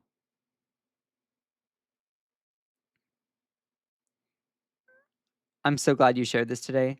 Can confirm Lindsey was into this. My friend was a manager for a call boy agency, and he mentioned Lindsey a few times.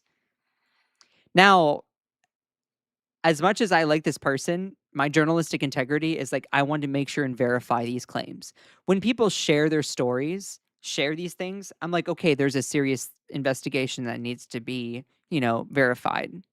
You know, um, Also, I don't think this person would come out of nowhere sharing this if it wasn't partially true. And also, this creator is someone that I view as a reputable source. So I would love, as time comes on, to know a little bit more. The LGBTQ community, in my view, deserves to know who Lindsey Graham really was. Also, we as Americans, LGBTQ Americans, need to understand the contradiction of this man. And because he was a public servant, he represented the US government. Our lawmakers, as much as they like to have privacy, their lives are are in the public interest. Their actions are in the public interest.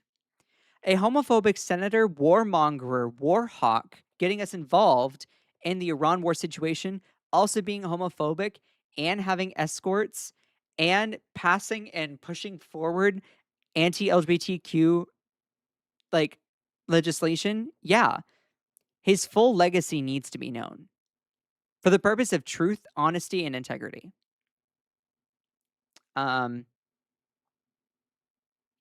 Funny, Jesse basically said, "So long and thanks for all the fish."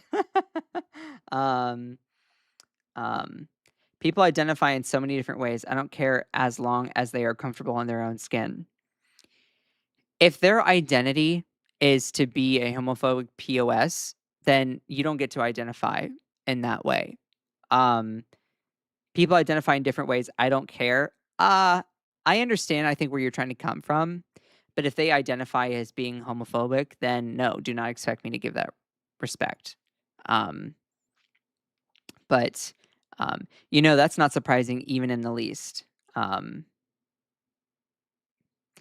male partner for 2 years identified as straight, but he was open about our relationship with me, a gay guy. It's hard for some dudes. I'm okay. So Steve Shane, 100%. I also come from a very not accepting or not affirming LGBTQ family. Um, it was hard for me to come to terms with the fact that I was a little bit different. And also, fun fact for people who do not know, I'm the youngest of 3 boys. All of us are LGBTQ. All of us. So, it was a lot for my parents to take in. It was also a lot for me to take in that I was different, um, because that's also, I think, the coming out for my other 2 brothers really also made my parents really want me to be the one straight one. They've now since changed. I have a really good relationship with my parents. Um, but yeah, all of us are LGBTQ. My oldest brother is bi, and so is his wife. My middle brother is pansexual, so he just likes everything. And then I'm your stereotypical gay guy. All 3 of us. This is the next mic drop of mic drops of the Netflix documentary meme. Girl, you did wake up and say, I'm breaking the internet today. I hadn't heard of you before this post, but as a fellow CSA survivor and trans person, I now need to read your memoir immediately. I'm screaming. I went to his wiki page and someone changed it to a furry photo. Oh my God. You definitely should have revealed this while he was alive. Yeah, but there are NDAs, non-disclosure agreements that they can massively sue you. Um, I love that I learned about his death from you. Thank you for sharing this story. Closet Mr. Dress Ups in power are the worst. Yeah. Love this, except it's not a donation because you worked for it, babe. Yeah. That's also facts. Next book. I'm so glad this is the first post I saw today. Perfect eulogy. I want to see more stories. I just liked this 42 times. This thread is iconic, vulnerable, and amazing. I'm gagged, both literally and metaphorically, for you, sis. Your memoir is going to be a real wild read.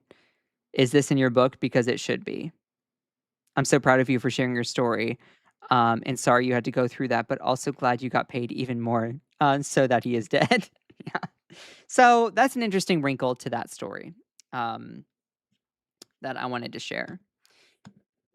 Let's move on from talking about Lindsey Graham. I think we've been very we've really talked a lot about that and his legacy and everything about that. So give me just a second. Let me scroll all the way up here. All the way up here. All the way up here. Oh, I need to stretch.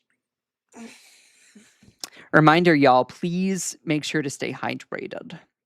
Stay hydrated.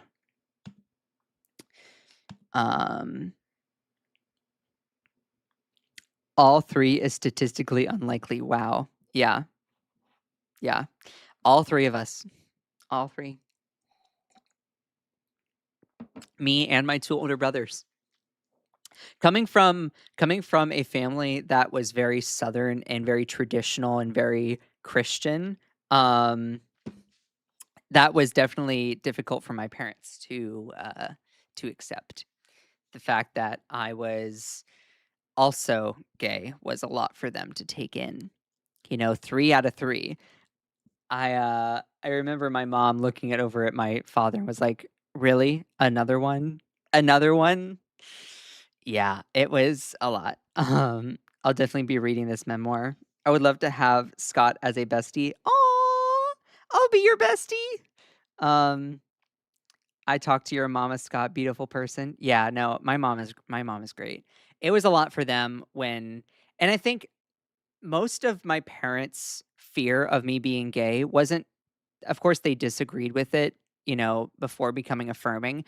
But I think that my parents, their concern was that I was going to have a really rough life because of it, And I think that for some people, when they first come out to their parents, of course, they might object to it because it goes against whatever homophobic moral that they've kind of developed.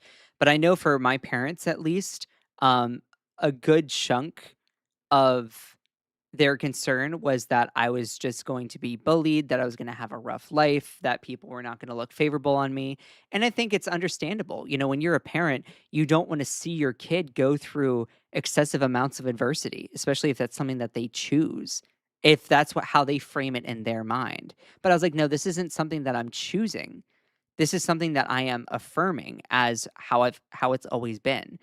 And they were like, "Yeah, but we're really, really concerned about that." I said, "No, like, I understand, and I'm sorry that this is gonna be tough for you." Because also, like, my parents had to factor in their friendships and relationships with people who were not affirming, and, they put themselves in that position too, and eventually, it took them some time to really understand and warm up to the idea, but now, my parents and I will watch RuPaul's Drag Race together. Yes, I got my boomer parents to watch RuPaul's Drag Race. So anyway, um, LMAO, I wonder what your parents first thought. I see no problem, but I bet your dad was like, WTF is wrong with my tool. Oh, 100%. 100%. I told my parents, I said, Mom, Dad, the fact that me and my two older brothers all You know, I literally looked at them, I said, "Y'all just make gay babies." Yeah, no, my dad definitely looked down at his tool and was like, "What is the matter with you?" 100%, 100%, was like a whole thing. Uh, it's religious trauma, I think, from generations. Yeah. I printed out an introduction book for my parents when I came out when young. Another thing about my coming out story, and I know that we should get into the next segment here, which I want to talk briefly about Mitch McConnell. But just as a little thing here, when I when I first came out in my coming out story, my mom actually interrupted me.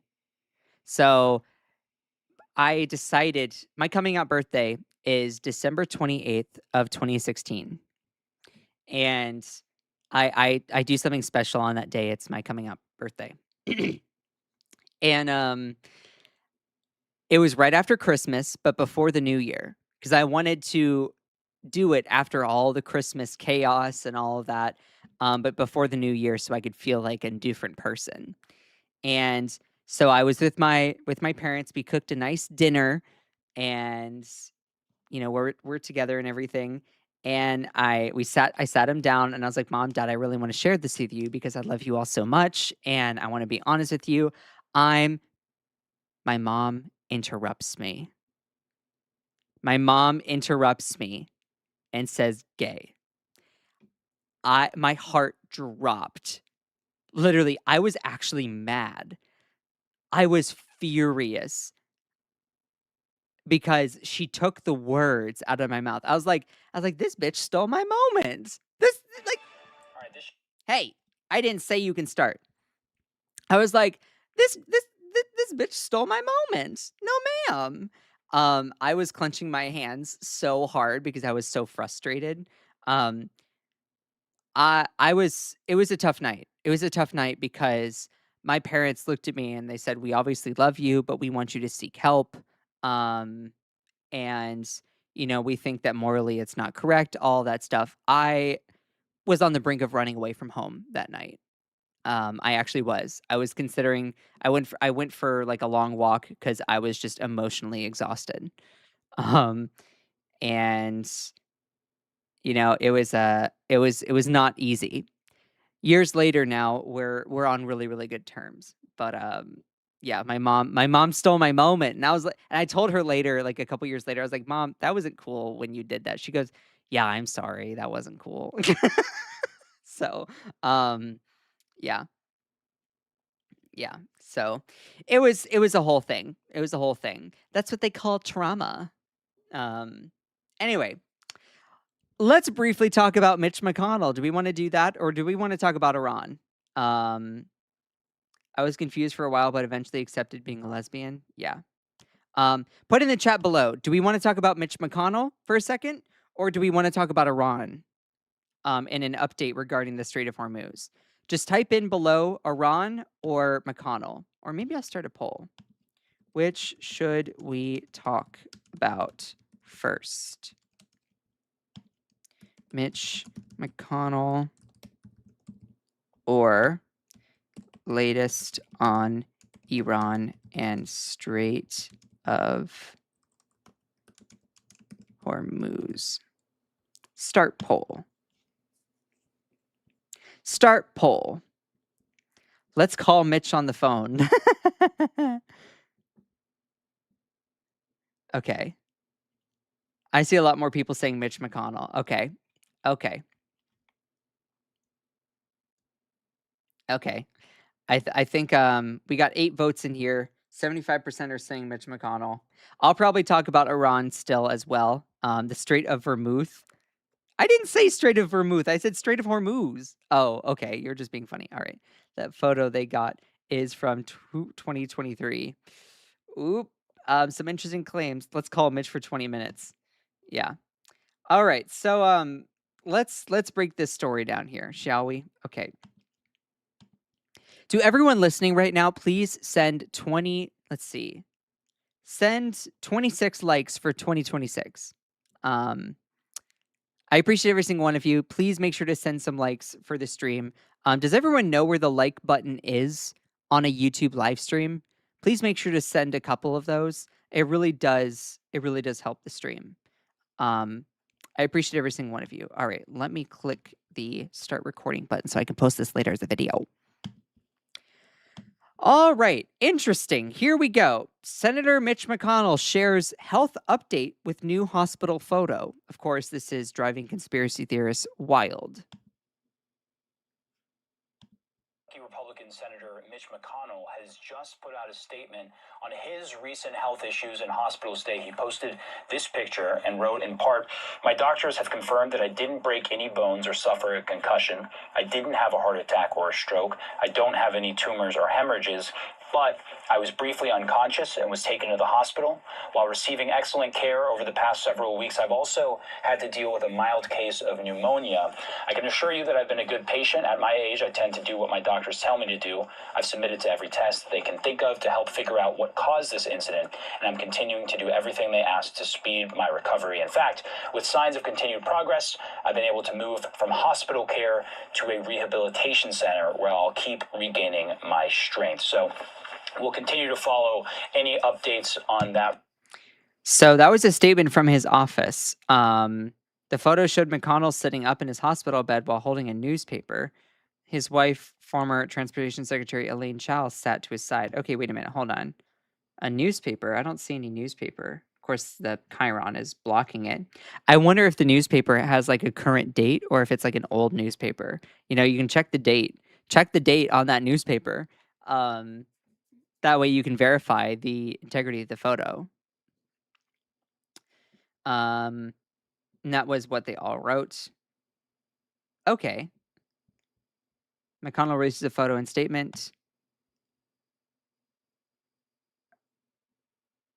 Oh my God, that is so long. There is no way that he wrote this. Someone from his office obviously wrote it. As much as it frustrates me, this process takes time, and on the advice of my doctors, I won't be able to return to the Senate floor to vote quite yet. But rest assured that in the meantime, I'm not taking a break from the Senate because business matters to you. You are taking a break. It is an involuntary break, bless his heart. You can't be like, I'm not taking a break. Yes, you are. Like, like you are forced to take a break. That is wild that someone wrote that. I've been closely working with my legislative staff on current issues and with my Kentucky team who help provide timely constituent services across the Commonwealth. Is there any way we can verify this newspaper? Is there any way we can verify that? So interesting. Is this from his actual office?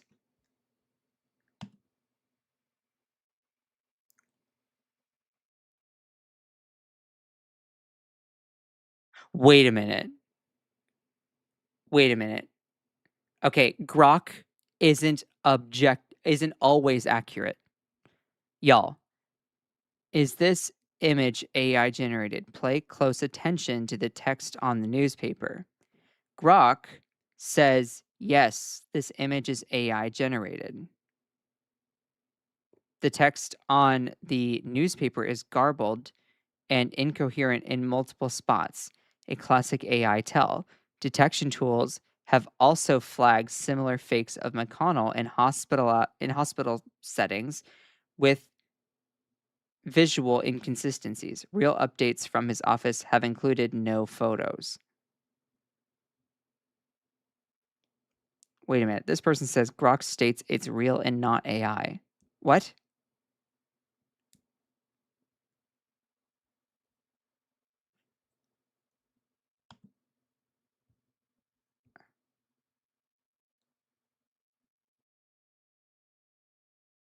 Y'all.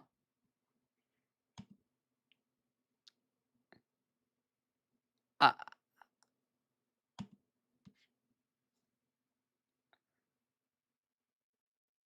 the newspaper he's holding is a photo in the Washington Post. Quick note, this image has been identified as AI generated.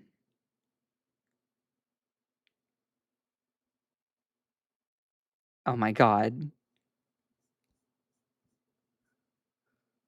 Wow, wait a minute. Wait a minute. Wait a minute. Wait a minute. Wait a minute.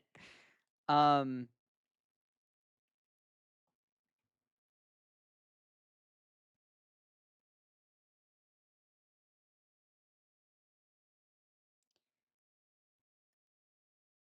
it is. Look at his fingers, and you can also look up the image on Google. His arms were all bruised in the previous pictures. Or am I remembering incorrectly?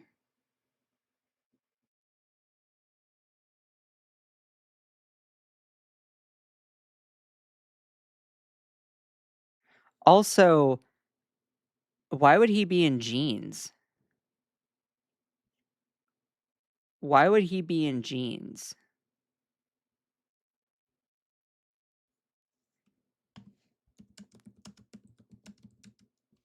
I love how it already knows. Um,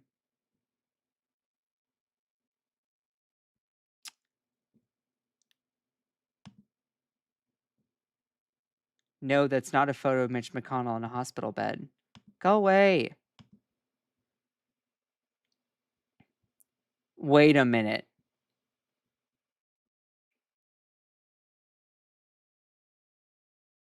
Wow, y'all. Okay. From the Courier Journal. Have you seen a photo of U.S. Senator Mitch McConnell in a hospital bed? If you thought it was real, you've been duped. The image is AI generated. OpenAI's verification tool detected a synth ID on the photo, which is a watermark automatically added to photos so they can be identified as AI generated content. Thank God. There are other signs the photo is fake too. For instance, the tubes coming out of the man's mouth in the photo don't connect to anything. What?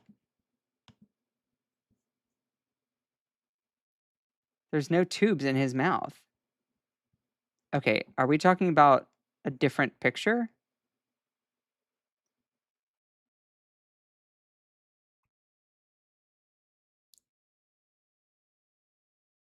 Okay.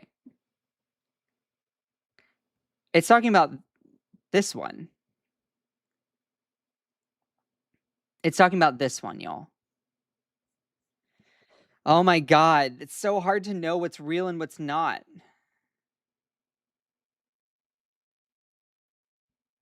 So wait, is this one...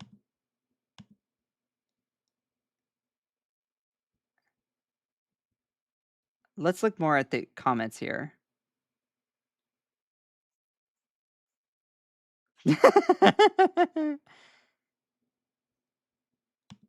Oh my god. Oh, well. Told you I'm healthy. Hey, look, I'm feeling great. You certainly look it. Show me. See? Strong as ever. Healthy. That's wonderful. You're doing so well. Told you I'm healthy. Hey, look, I'm feeling great. You certainly look it. Show me. See? Strong as ever. Healthy. That's wonderful. You're doing so well. Told AI is going to be the downfall of our a whole journalistic system, I'm telling you. I'm telling you. It is gonna be so hard for journalists to determine what is real versus what is not, and that's gonna expose so many vulnerabilities within the system for people with bad intentions to then take over. It's scary to me. The fact is, I'm trying to bring you information about the status of whether he is alive or dead, and I can't tell. That's dangerous. Like,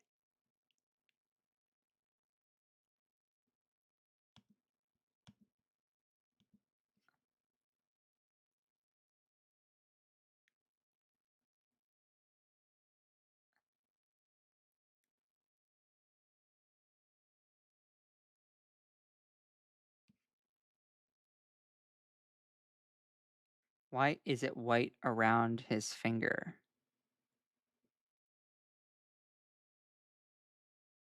Was he holding a cotton ball?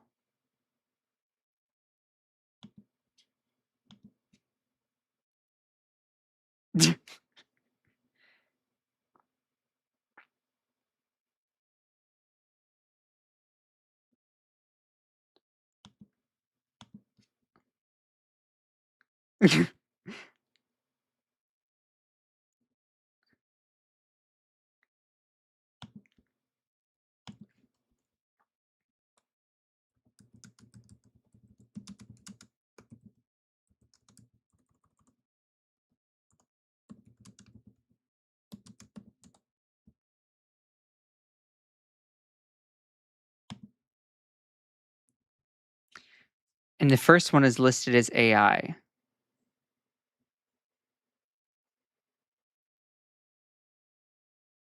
Okay, so News Nation.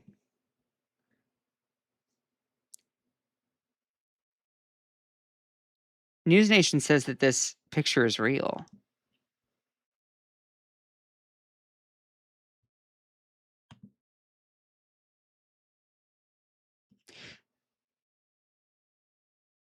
I'm so lost, y'all. I'm so lost with trying to figure out.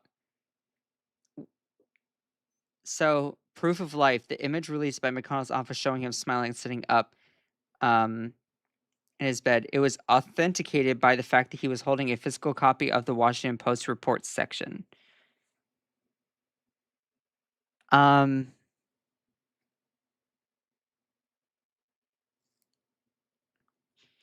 So I was going to report about how Mitch McConnell issued a statement about him being all right, but also Mitch McConnell's office dodges questions on whether he's brain dead. Senator Mitch McConnell's medical condition remains unknown, and his office won't address questions about the former Senate Majority Leader being brain dead. So, okay. The objective facts here, we really don't have much.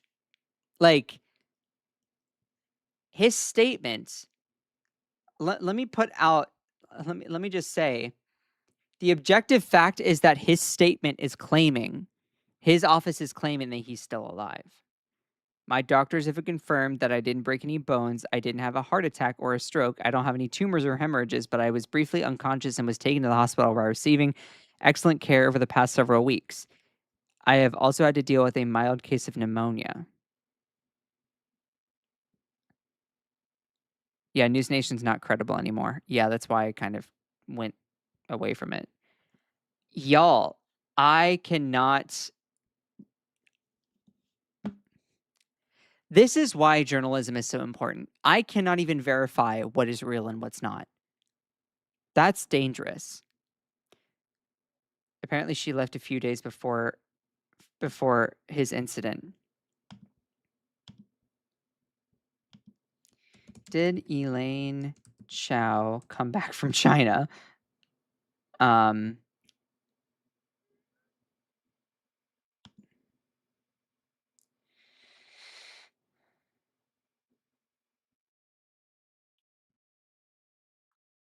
What would be the reason to not? Okay, Okay.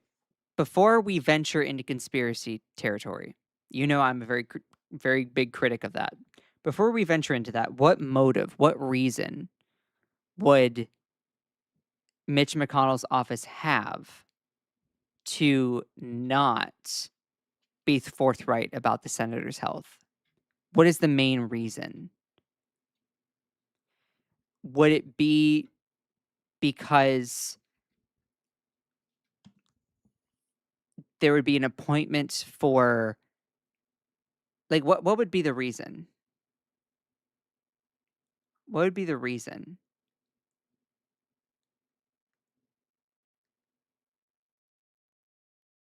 I'm still breaking all this down. That whole dude is a cancerous tumor. Yeah. Um, keep that Senate seat open. Does the governor, what is it? If a senator dies, who issues the replacement? Is it the governor? When a U.S. senator dies, the governor of their state issues the replacement or calls for a special election to fill the seat. So, if we were to venture into that territory, maybe Republicans are holding out saying that they don't want to share. But why would they be forthcoming about Lindsey Graham's death but not Mitch McConnell's? Well, perhaps because Mitch McConnell is from Kentucky. Kentucky has a Democrat governor, whereas South Carolina is very solidly red. So, but I don't know, would Andy Beshear appoint a Democrat in that place? Would Andy Beshear do that? Massey will not vote for Trump's agenda right now. Use DuckDuckGo. There would be a special election in Kentucky. Massey would win. Y'all, this is a lot to. Mitch McConnell is majority. Graham was not. Yeah. That's also fair. To prevent Andy Beshear from demanding a special election. Yeah, y'all. This is insane. This is insane. Under the 17th Amendment, the governor of the deceased senator's state makes an interim appointment. In many states, the governor is required to pick a replacement from the same political party as the former senator, though state laws and requirements vary. Is it a requirement for for Kentucky when a senator dies to replace them with a nominee from the same party? Kentucky does not allow temporary replacement to be appointed by the governor, regardless of political party.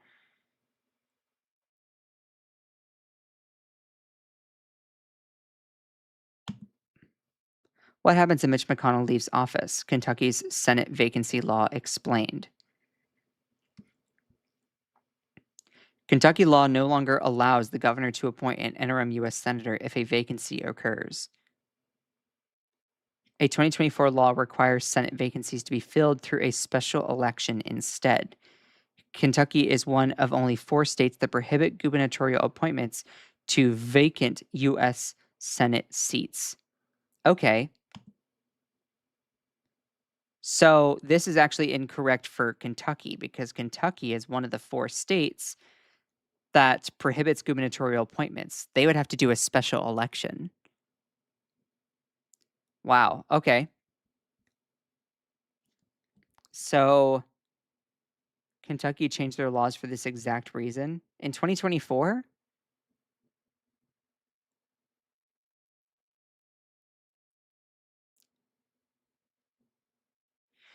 Despite McConnell previously announcing his intention to retire from the Senate at the end of his term, his hospitalization has raised questions about what would happen if he cannot complete the term.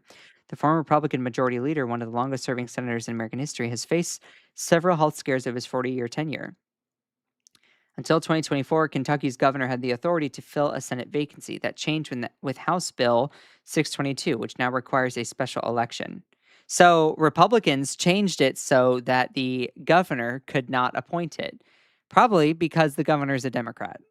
Gotta love that. This is just politics at its finest. Um, Now the governor cannot appoint someone till a potential vacancy should McConnell step down or die, I guess, even though the vacancy will only last until a newly elected senator's term begins in January. Complicating things even more, the election to fill that seat is scheduled less than 4 months from now. Under the new law, the governor's only responsibility in the case of a Senate vacancy is to sign a proclamation declaring a special election. The proclamation is then sent to a select group of county sheriffs who are required to publish a notice 56 days before the election. Potential candidates would have 49 days to file. The winning candidate would hold the seat for the remainder of the expired term. There's something that's really smelly about this. There's something very fishy about this. So the objective facts are McConnell's office issued a statement saying that he is ill with a photo that has been ruled by Grok as AI. A lot of people have also come forward saying that they understand it to be AI. And